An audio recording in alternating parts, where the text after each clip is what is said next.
Whether the team is giving us the highest of highs or the bluest of blues, we'll cover it all here on Commanders Nightly News. I, of course, am your host, Louie T. Thank you for joining me. Let's get to tonight's lead story. So Washington comes out extremely flat in week number 2 versus the Detroit Lions. Fall down as many as 22 at the half before rallying back in the second half, getting within a score, but never able to get the stop, never able to get that one play defensively to change the tenor of the game and give the offense that was red hot in the second half an opportunity to maybe tie or even take the lead. And so they fall short 36-27 in Detroit and now are 1-1 on the season.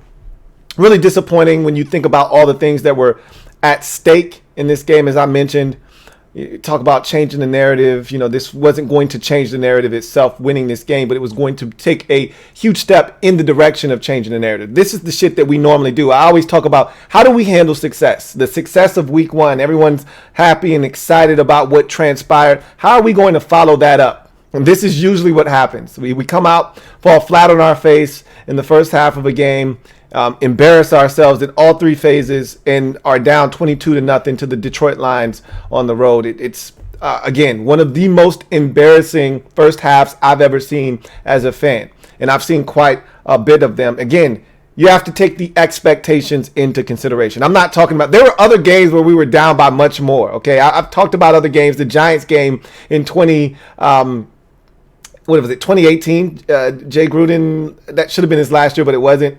You know, the 2018 season, we're down 30-0 at halftime to the Giants. We started dirty Chaz in that game and we're getting drubbed. Like, there have been worse scores in the first half, and that was at home. That wasn't on the road. But the expectations were, you know, they were rock bottom in 2018 with all the injuries and, you know, where we were as a team at that point.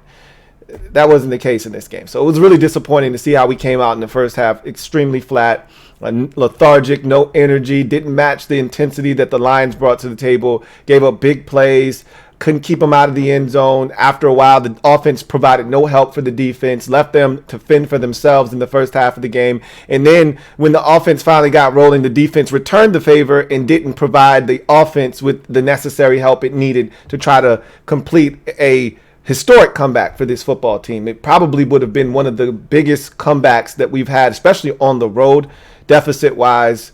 I remember we were down 24-0 to the Buccaneers and came back and won that game, so it would not have exceeded that. But on the road, this might have been the largest comeback in you know, Washington history. But that's not a conversation we need to have because it did not happen. So what I want to do is I want to go through the keys to the game. When we went into the game plan and talked about what it was going to take to get this victory, I gave 10 keys to the game, 5 on offense, 5 on defense, as I do on a weekly basis.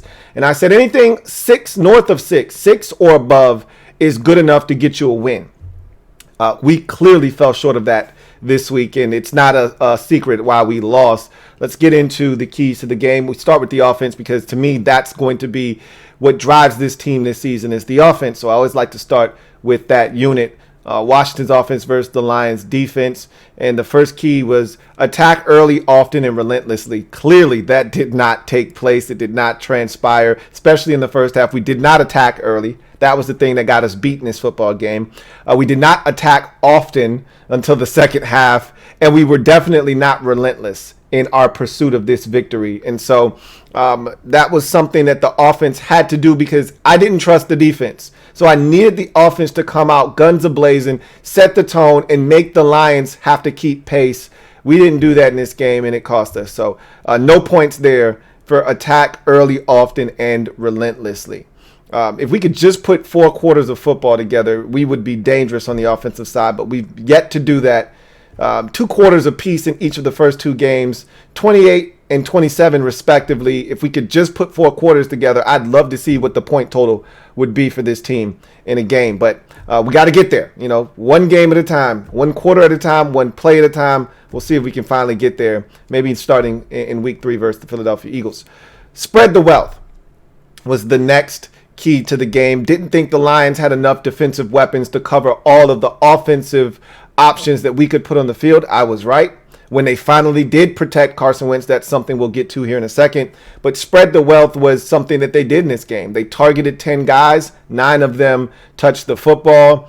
That's just in the passing game. And so we did it too in the run game. You know, Curtis Samuel had a run, Terry McLaurin had a run, J.D. McKissick had a run, Antonio Gibson had a run, Carson Wentz, had a couple of carries himself. So we spread the wealth around. A lot of guys touch the football. That is something that we have to continue to do. And again, you put teams in a tough spot when you see all the weapons that we have and all the guys we can get the football to. You put teams in quite the quandary when they look at how many playmakers we can put on the field and what they have to do in order to stop them. Thought we did a good job of that in the second half when we finally got rolling. And so I gave us a full point for spreading the wealth. Test the Lions' rush defense was the next key to the game offensively. We failed that test miserably. We did average 4.2 yards per carry in this game, but that is very misleading. You take the Curtis Samuel 21-yard run out of the equation and the 7-yard Terry McLaurin run out of the equation, and this team is probably averaging every bit of 3 yards per tote. So at the end of the day, we weren't good enough on the ground. We were inconsistent. There was no help whatsoever from the ground game. It kept us in third and long situations, especially in the first half. And so we tested the Lions rush defense and we failed. And so no points there for this offense.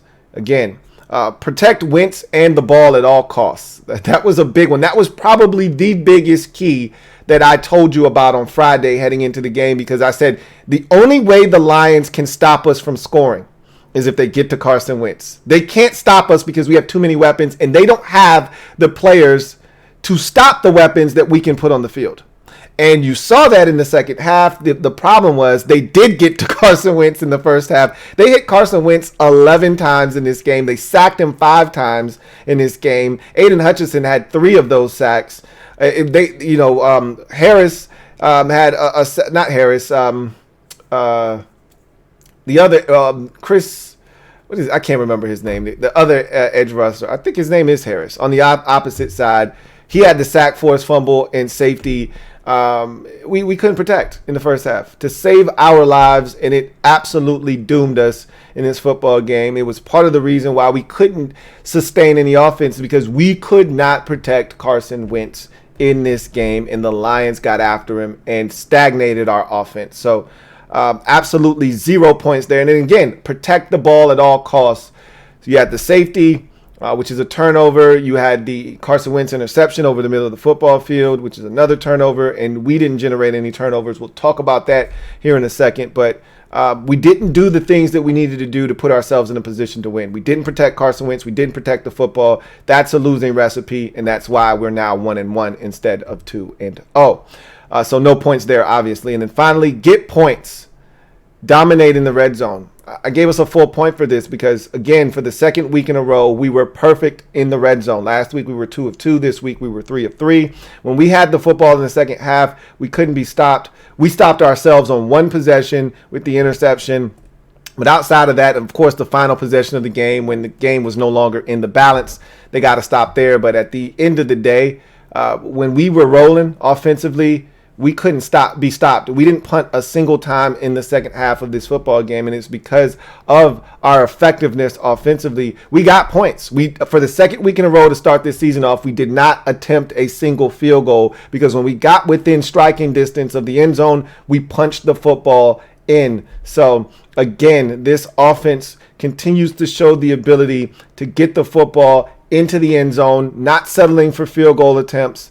And so really disappointed in the fact that we weren't able to do this sooner, so that maybe the outcome could have been a little bit different. But full point there, because when we did finally move the football, we got points. When we got in the red zone, we didn't settle for field goals. We scored touchdowns. And so they took care of business in that regard. So totaling up the entire offensive points, just 2. I mean, unless the defense had a stellar day, and we know that's not the case, there's no way we're going to get to 6 or more. So let's get to the defensive side of the football. Washington's defense versus Detroit's offense. neutralize the Lions' ground game and the crowd. I talked about how influential that crowd was going to be. The Lions' back was up against the wall. They were going to come out swinging. They were going to be aggressive. They needed the game. We wanted the game. We were going to have to take them out early. I love the 3-and-out to start. I love the Jamin Davis sack on third down. That's how you take the crowd out of the game. Unfortunately, we didn't play complimentary football there. Defense forces a 3-and-out. The special teams, I would have loved to have gotten better field position off of that. They were literally punting from their own end zone, and somehow we started our own 30-yard line. That shouldn't have transpired, but it did. And then the offense proceeded to come out and go 3-and-out. So we didn't take advantage of an opportunity to take the crowd out of the game, but neutralizing the ground game was absolutely something that we did not do in this game. We were terrible against the run for the second consecutive week. They can talk about all of the different things about not fitting in lanes properly, and they did this and they did that. We haven't stopped the run this season yet. That is a problem because we play a lot of teams that can run the football effectively. They better figure it out, and they better figure it out fast, or else it's going to be a long season against the run. And so absolutely nothing there for the defense in terms of points. They didn't stop the run at all. DeAndre Swift had another big game. The Lions as a team had a big game on the ground. And then the crowd was allowed to be a part of this game for the most part. The third quarter, I think the crowd was kind of like, uh-oh, wait a minute, what's going on here? And then they re-energized the crowd with a single play, a 58-yard jet sweep. And just like that, the crowd was back in the game. And I don't know if the crowd ever really got out of it after that. Attack Jared Goff inside. So they had a patchwork offensive line. They were without their all-pro center. They were out without one of their Pro Bowl guards. There were a number of issues up front, or so we thought, with Detroit's offensive line. That turned out to not be the case. Those guys came in, filled in adequately. We had our own issues up front. Jonathan Allen was supposed to be on a pitch count. He was dealing with a groin injury that he had sustained the week prior. We already know we were going to be without Fedarian Mathis, who we lost for the entire season. But then you turn around, you lose, the only depth that you really were confident in going into the game in Daniel Wise. He gets injured very early. So does Casey Toohill, one of your defensive ends that you're relying on heavily. And so all of a sudden, the depth that you thought you had was no longer there, and you're playing guys that have no business being on the football field. So it did make it somewhat tough. That said, all of the pressure that we did get on Jared Goff, and amazingly enough, it didn't feel like it watching it, but amazingly enough, we hit Jared Goff 11 times. The same amount of times the Lions hit Carson Wentz, which if you're watching the game and you just going off of feel, there's no way it felt like Carson Wentz and Jared Goff were hit the same amount of times. Just felt like Carson Wentz was being harassed constantly. Meanwhile, Jared Goff seemed to be very clean in the pocket, but somehow we hit him 11 times and sacked him 3 times. And all of those sacks, for the most part, came from inside. Jamin Davis's blitz right up the A-gap. Deron Payne gets his sack up the A-gap. So, again, most of the pressure came from inside. So, I'm going to give them a half a point for attack Jared Goff inside. Keep the football in front of us, limit explosives. When I gave that key to the game, never in my wildest dreams did I think that would be the biggest contributor to us losing this football game. I just was thinking from the standpoint of, hey, let's not let them have something deep over our head. The Lions don't have a truly explosive offense in terms of speed demons. Like Amon-Ra St. Brown is not a speed demon. Okay, a lot of the guys, Josh Reynolds, these guys aren't speed demons. They're good football players, but they're not guys that are known for taking the top off the defense. So let's not allow busted coverages to occur where guys are running free and scoring 67-yard touchdowns. Well, not only did they have explosive plays, but they had multiple explosive plays. They had a gain of 50. They had a gain of 49. They had a gain of 58. They had a gain of 40. They had a gain of, they had 7 gains of 20 yards or more in this game, and 3 of them were 49 yards or more, 49, 50, and 58. Like, that's losing plays, guys. You can't give that up defensively and think you're going to win, which is why I said limit the explosives. Well, we didn't do that, and that ultimately got us beat in this game. And tomorrow on the show, we're going to dive into the numbers because someone's lying. Either the numbers are lying or our eyes are lying. And I don't think our eyes are lying to us. But we're going to dive deep into the numbers tomorrow. I've got so many interesting points to make. And I'll let you decide on what you think ultimately is going to occur. But we didn't keep the explosives to a minimum, and it got in this football game. So, of course, no points there. Minimize TJ Hawkinson's impact, and then I threw in as a caveat, also try to minimize Amon-Ra St. Brown, because the week prior, Christian Kirk got us for 6 catches, 117 yards. Obviously, and I said this at least 5 times, obviously the Lions are watching film. They see what Christian Kirk was able to do. They're going to try to isolate their guy, Amon-Ra St. Brown, get him in some advantageous situations and see if they can't take advantage of some of our mistakes.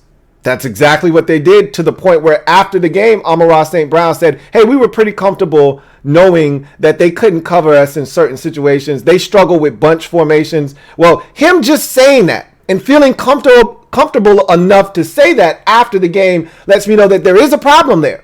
And other teams are going to key in on, hey, let's get them in a bunch formation. They're going to freak out. They're not going to realize what they should do. Someone's going to blow coverage, and someone should come wide open, because that's what happens when teams go to bunch coverage bunch formation against us. Anyway, we didn't minimize Amon-Ra St. Brown's impact. As a matter of fact, he had a career high 158 yards receiving against us in this game. I think it was 158 yards receiving. Either way, I gave us a half point because, you know what? As I sit here and talk, give me back my damn half point. Yeah, they minimized TJ Hawkinson's impact. He had like 2 or 3 drops, but they were heavily contested balls. But Amon-Ra St. Brown's performance overshadows anything positive that they did there with TJ Hawkinson. Give me back my damn half a point. They get nothing there because Amon-Ra St. Brown was a one-man wrecking crew in this game, and we allowed him to absolutely systematically take us apart defensively. And then finally, force Goff / the Lions into mistakes and limit red zone effectiveness. At some point, I thought defensively and Goff gave us an opportunity. This is his MO. This is his thing. He's going to give you a chance. And he gave us a chance, and that easily could have been a pick 6 if Benjamin St-Juste could catch. He's not a guy that catches the football well. This goes all the way back to college at Minnesota. If he catches that, even with him falling to the ground and rolling over, there were 3 Washington Commander defenders right there. No one was going to touch him down. Again, most of the receivers are down the field, so all of the guys that would have been able to stop him would have been offensive linemen and Jared Goff.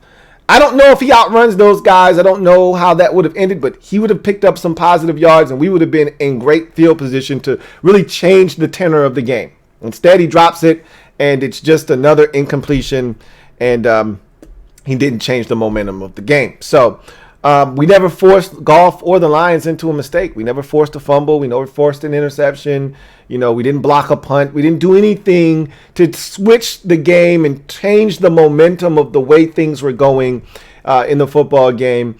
And I always talk about dogs and having that dog mentality. That's how you create turnovers in this league, is having a dog mentality. And one of my favorite, so I'm a big comedy guy. I love to laugh. One of my favorite stand-up comedies is Richard Pryor's Live in Concert. If you've never seen it, it's like from 1979 out in Long Beach, California. Check it out. It's a lot of fun. I watch that to this day over and over and over again, and I laugh as if I've never seen it. It's hilarious. And one of the things he says in that stand-up is he talks about dogs, okay, how he owns dogs and this, that, and the third. And he talked about how he had a couple of Mama Moots dogs, right? And he talked about those Mama Moots and how they don't bite anything. He said, but they're really intelligent dogs. But he's like, and he's talking about, they read the back of labels of cans of dog food. He said, Alpo, no meat byproducts. no soy. Yeah, go ahead and fix this up for us, Rich. This would be great. Now, could we have that with some wine, perhaps? That's who we are on defense. We don't bite shit. We want to be really particular about the things that we eat. We'd like to have a glass of wine. And then he said, yeah, and then I went and got me a couple of Doberman pinchers, and he said, those some bad mother effers. That's what everybody else around the league, that's what they are on defense. They're Doberman pinchers with the sharp teeth, ready to bite your ass, force turnovers. We want the Alpo with no meat byproducts, no soy. We would love to have a glass of wine with it. We don't want any trouble. We don't want to bite anybody. We don't want to cause any ruckus or stir. We just want to go about our business.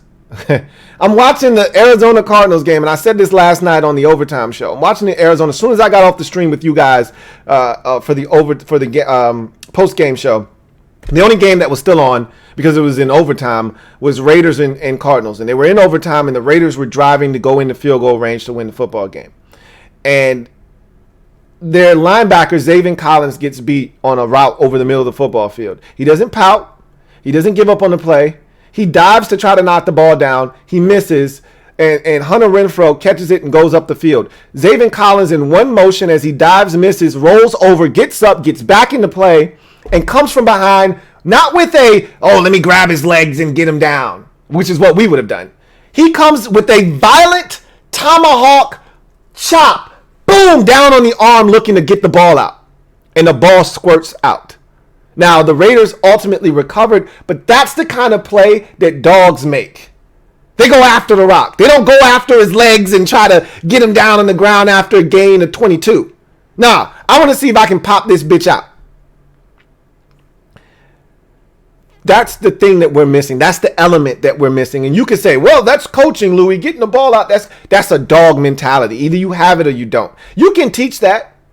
You can teach, you can have a punch session, but it's got to register in the game. That's something that, like Josh Norman, we weren't teaching, we got to punch the football. Josh Norman came prepackaged. Okay, you pull Josh Norman out of the package, and if there's one thing, you can say what you want about Josh Norman in coverage, but there was one thing you could always count on with Josh Norman.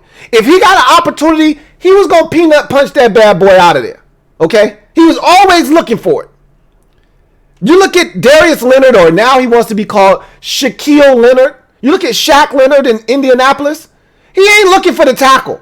He's looking for the punch out. If somebody else is looking to secure the tackle, he's coming to bolo that bad boy out of there. Some guys are just wired to go after the football. Some teams are hungry. They just want the rock. We're not starving, man. We're content with just making a tackle. That's why we don't generate turnovers.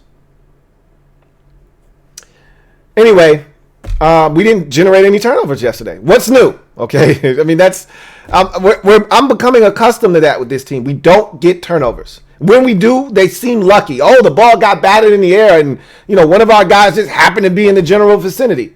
It's not a guy going out of his way above and beyond the call of duty and making a play. It's somebody lucking into something. The defense gets a half a point. You put that together with what the offense did, it's 2.5 points. Not nearly enough. Shit, I'm surprised we even lost by 9 with just 2.5 points worth of keys to the game. That's pathetic. And honestly, I'm so disappointed. But at the same time, I am impressed by this team's resolve and their unwillingness to quit. I hate that it takes for us to fall down by 20 or 21, or in this case, 22. We've been down by all three, okay? We've been down by 20 to the Giants at halftime. We've been down by 21 to these same Lions a couple of years ago at halftime, and we were down by 22. And every single one of those times, we fought back into those ball games. We didn't win any of them, but we fought back in all of those games. So it shows intestinal fortitude. It shows a team that doesn't just hang their head, but they're willing to fight until the bitter end. But let's not wait until the shit's out of hand or we've dug ourselves such a deep hole that And this is what I talk about in the season, not just in games, in season. Stop digging yourself holes that no matter how much, dirt you put back in the hole, you can never fill it up. It's never enough. Stop digging holes so deep that it's impossible to get out of. We do that in games, we do that in seasons, and it's tough to stomach. Especially now. I won't accept that this year. Those past years, we didn't have the quarterback. We didn't have enough talent. This offense is too talented to play 2 quarters of football. They've got to put it together because they're going to be the reason we win games this season. Let's get to in other news. So, Ron Rivera spoke today. I had a number of things to say. We're going to get to that in a second. Also, we got an injury report from week 2 rather. So, we had several guys go down. Not so great news. We'll get to that a little bit later on. And then we'll take a trip around the NFC East. Look, the Giants are 2-0. The Eagles have a game tonight. The Cowboys won. Surprise. And so right now, currently, we're the only team in the division that has lost this week. We'll see what the Eagles do tonight. But we'll circle back around, take a trip around the NFC East. But in the meantime, let's talk about what Ron Rivera had to say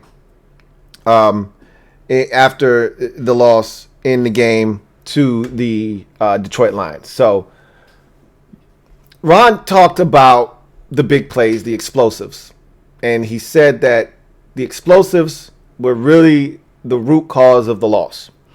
And while he's not wrong, it's not just as simple as, hey, they take away these 6 plays and we win the game. Because none of those 6 plays that he's referencing were touchdowns. They were all big plays that propelled the Lions into scoring range. But the Lions had 6 trips into the red zone, okay? Like I just mentioned, none of those 6 plays, okay, resulted in touchdowns. They all got the Lions within striking distance. The defense still had an opportunity to salvage the drive by forcing a field goal. So while I understand that those plays were huge, the 58-yard Amon-Ra St. Brown run, yeah, that was a backbreaker, but guess what? He didn't score on that play. He was tackled inside the 20-yard line. Guess what? You still have an opportunity to force them to kick a field goal. Okay? The Amon-Ra St. Brown catch on the 3rd possession of the game. You still have an opportunity. As a matter of fact, that was the 2nd possession of the game. You still had an opportunity to force them to kick a field goal. Guess what? We got them off the field on 4th down. Okay? That's what you could have done the rest of the game. You got them to 3rd down, and William Jackson III is diving sideways, and Amon-Ra St. Brown catches a touchdown. You get them in 3rd and 12, and Jamin Davis blows cover. And speaking of which, Ron was asked about the blitz on that particular snap and how DeAndre Swift got so wide open and how he was able to get up, dust the ball off, dust himself off, cut back a couple of times and score. And he said, we could have played soft coverage there. It was 3rd and long, but we decided to be aggressive, see if we couldn't knock them out of field goal range or at a bare minimum, make the field goal attempt tougher. I have no problems with you blitzing. You don't need to explain why you blitz there, Ron. Okay, it's really simple. You got a quarterback that's immobile. It's 3rd and long. You want to come after him and heat his ass up? Do it. They did it. And Jamin Davis, he went green dog. Essentially what that means is if your guy stays in the block, you're free to do whatever the hell you want. And most guys decide they're going to go after the quarterback. Makes a ton of sense. Okay. If it's a 6-man protection, meaning the running back is staying in the block, then you being the linebacker who had man-to-man coverage with that linebacker, you're now free to do whatever. You can drop into coverage and shadow somebody. Most of the time, your guy stays in the block, you go after the quarterback. That's called the green dog. Okay? It's a delayed blitz, essentially. You got to wait to see if your guy's going to go out in the route. If he's not, you go after the quarterback. Well, Jamin Davis and Cole Holcomb mugged the A-gap on that particular snap. Okay? And I didn't think they were coming. I said, oh, they're going to drop out. They never come. They always mug the A-gap, but they never actually come. Well, both of them came, except I don't think Jamin Davis was supposed to come. And what that effectively did was it allowed DeAndre Swift, who Jamin Davis was supposed to have in man-to-man coverage, allowed him to get out of the backfield scot-free. Now, luckily enough for us, Montez Sweat deflected that football, or else he would have walked in a lot sooner. It would have been a lot easier and casual. But because Sweat deflected that thing, you got to give DeAndre Swift some credit. That thing, he had to pull that off his shoe tops. Most guys in the league dropped that pass. Somehow he was able to catch it, get up, and make a couple of defenders miss, get in the end zone. But you heard Ron after the game talk about, Jamin Davis is running out of time.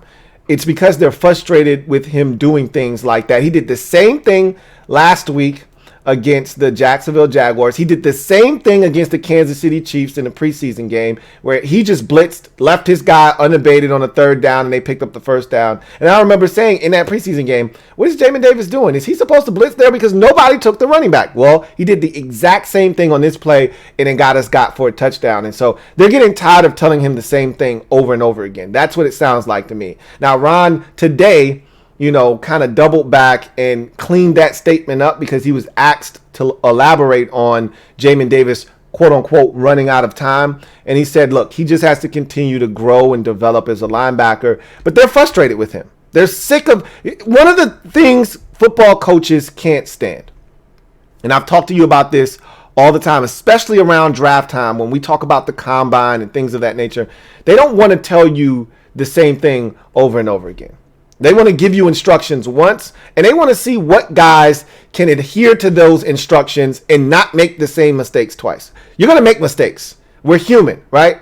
Players are human. However, after I correct you, I don't want to see you making that same mistake again. Well, for Jamin Davis, it seems like he's making the same mistake over and over and over again. So, anyway, he did talk about that, and he, I can't buy the narrative of the 6 plays, the 6 explosives were the reason we lost this game because, again, they had opportunities every single time. None of those explosive plays ended up in the end zone. They had opportunities to get off the field in the red zone. The Lions were 4 of 6 in the red zone, meaning they scored 4 touchdowns in their 6 trips to the red zone, okay? That's not good enough defensively. And, look, you take away one of those touchdowns, and I'm staring at William Jackson III. I'm staring at the little dump off to DeAndre Swift on 3rd and 12. If those 2 are field goals instead of touchdowns, I think we win this football game. If the Lions are 2 of 6 instead of 4 of 6, that's just so we're clear, that's 14 points, right? Just so we're clear. I just want one of those back. And now, instead of it being a 9-point game, it's a 2-point game. And who knows how the game goes because those touchdowns were earlier. So who knows how the game goes from a score perspective and how we respond and react to what we need to do based off of how the score is if they don't have another touchdown on the scoreboard. It's easy to do the math after the fact, but the game changes in game as it's happening because of how the score is presented on the scoreboard. So who's to say what would have happened if William Jackson gathers himself and jumps up in the air and potentially has a chance to pick the ball off instead of panicking and jumping sideways and allowing Amon-Ra St. Brown to catch the football? Who knows what happens if Jamin Davis doesn't just decide to go rogue and blitz because he thinks his guy's staying in the block, and then DeAndre Swift releases and is wide open, catches the football, ends up getting in the end zone. Who knows what happens if that's just a simple, 5 or 6 yard gain and they got to settle for a field goal? Who knows what happens in this game? We'll never know. Anyway, Ron talked about some of the injuries, and that's where I want to go next is the injury situation. And let me say this because I want to clean Ron up and then I want to move on from Ron as a whole. Ron talked about the defense, the rush defense in particular, and he says he's not panicking because he feels like, that this, and he said the same thing about the big plays that they've given up over the first 2 weeks. It's one guy, that's his thing. It's one guy, and it's not the same one guy, so you can't just take that one guy out of the lineup. But he said it's just one guy. And I told you guys the same thing in preseason. I said, I'm not upset at what I'm seeing from the defense. You know why? Because it's just one guy. But you know what? That one guy, doesn't matter if it's the same guy, if it's a different guy and they're taking turns. That one guy can get you got. And that's what's happened to us in the first 2 weeks. Is that there's one dude not doing his job. 10 other guys are on the same page. They're doing their job adequately, and one guy isn't, and it's costing us dearly. And you can call that coaching. I call that players not executing. And this is why I refuse to put all the blame on Jack Del Rio and Ron Rivera. A lot of you want to. Go right ahead, knock yourself out. I'm not going to stop you. What I'm telling you is Jonathan Allen spoke today. You know what he said? I'm not one for blaming coaches. And we know he's a stand-up guy, so of course this is the take and the stance that he's going to take. But I said this yesterday. Jonathan Allen said it today. I'm not one for blaming the coaches. It's one thing if we looked the way we looked last year on defense, which was horrible. We looked poorly coached. Guys were standing in place while players were running right into their zones and standing up and being wide open. There was 3rd and 14s being converted. We're not giving those up right now. This is not the same defense we saw last year. We're more aggressive. We're getting off the field on 3rd downs. It's literally guys not executing. You could put that on the coaching staff if you like. I'm not going to do that. I'm going to hold these players accountable. Do your job. Anyway, Ron talked about the injuries. That's where I want to go next. So we had 3 injuries, 3 noteworthy injuries in Week 2's contest versus the Detroit Lions. The first of which was Casey Toohill. He left this game relatively early. Rather, Daniel Wise left this game relatively early. Still awaiting the status of Daniel Wise moving forward. He's TBD. He's and this is pending an MRI. Anytime I hear MRI, I get nervous. So we may be taking another massive blow to a position that was already dangerously thin to begin with. We may be taking another blow there with Daniel Wise. We will see. Let's hope that it's a similar situation like Jonathan Allen last week, where he got an MRI and the MRI revealed that everything was intact and he was fine and that he just had to deal with pain, period. Let's hope that that's the same case with Daniel Wise. We'll find out more about him more likely either tomorrow or Wednesday. Then you move on to Casey Toohill. He's in the concussion protocol. Don't know the severity, obviously, of the concussion he sustained, but the likelihood, if I had to guess, I'd say he's going to be out for a bare minimum of this Eagles game. Maybe he'll be back in time for the Cowboys game. We'll see.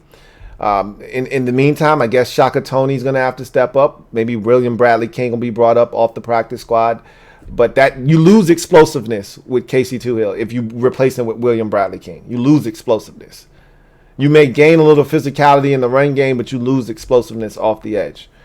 Casey Toohill, if you recall, last week against Jacksonville, led the team in quarterback hits with 3. So you lose a little something when Casey Toohill isn't in there. He wasn't in there for most of the game. He got hurt in the second quarter of the game. So we were without Casey Toohill and Daniel Wise for much of that ball game, and it really hurt us. It really, truly did. And then you get to the injury that concerned us the most. Chase Roulier was on crutches, seen after the game on crutches. That's not a good sign for us. He just got back. Literally, the Week 1 contest against Jacksonville was his first game since week 8, the previous year against Green Bay. Whether that was Week 7 or 8, I can't recall, but it was somewhere in that general vicinity. And here's what Ron said, that Chase Roulier is going to be placed on short-term IR. Okay. Now, with that said, you're thinking 4 weeks for the injury. But then you look at other reports, and this is a report here from Jeremy Fowler of ESPN, and he says the following: Washington starting center Chase Roulier is in danger of missing the rest of the season due to significance of a knee injury. Per source, surgery considered a viable option, but second opinion is coming. Short-term IR at minimum. If this is in fact the case, and I have no reason to doubt Jeremy Fowler. Ron didn't sound like reassuring when he said short-term IR. He sounded like he didn't want to tell them that he's probably going to be done for the season. If this is in fact the case, That's a devastating blow to this offensive line. It truly is. You know, Chase Roullier is such a big part of what we do inside. And now you take our immediate number one backup and you insert him into the offensive line. And so now Wes Schweitzer, who is already banged up with a hamstring, we may have to bring him back a little bit sooner than we would like to. And when he comes back, we got to hope that he stays healthy, number one. And then number two, if anything happens to any of the other guards, now you got to go the Sadiq Charles route instead of going the Wes Schweitzer route. So now you're digging into our depth. It's a messy situation. You hate to see it.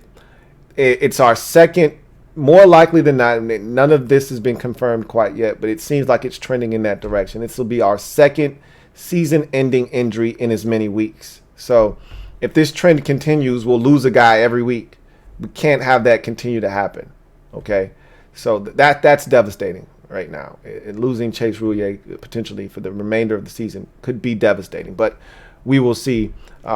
Fingers are crossed that the second opinion, similar to the TJ Watt situation, it was initially reported torn pec, going to miss the entire season, going to require surgery. He gets the second opinion. Turns out he doesn't need surgery. He'll be back sooner than we thought. Let's hope that that's the case with Chase Roullier. But I'm hearing, ACL potentially, MCL, and kneecap all involved in this. This is not the ankle that he dealt with last year.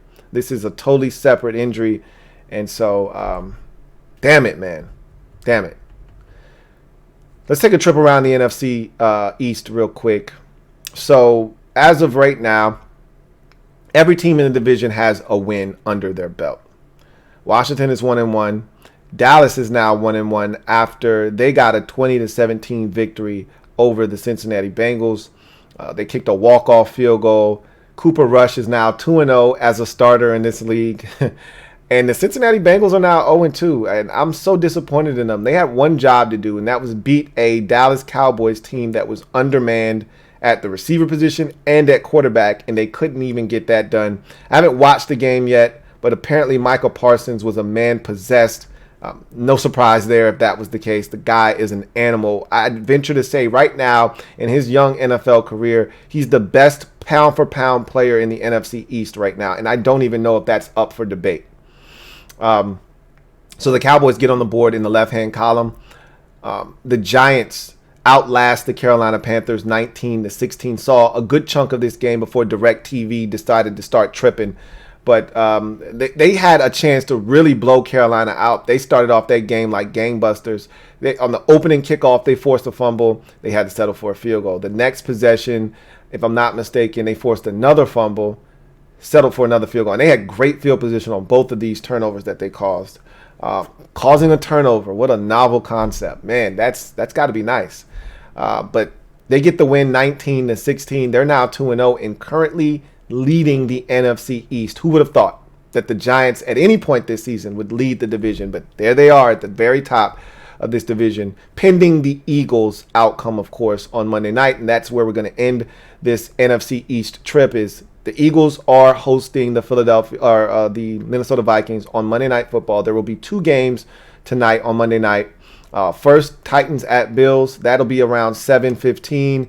Eagles hosting the Vikings will be around 8:30.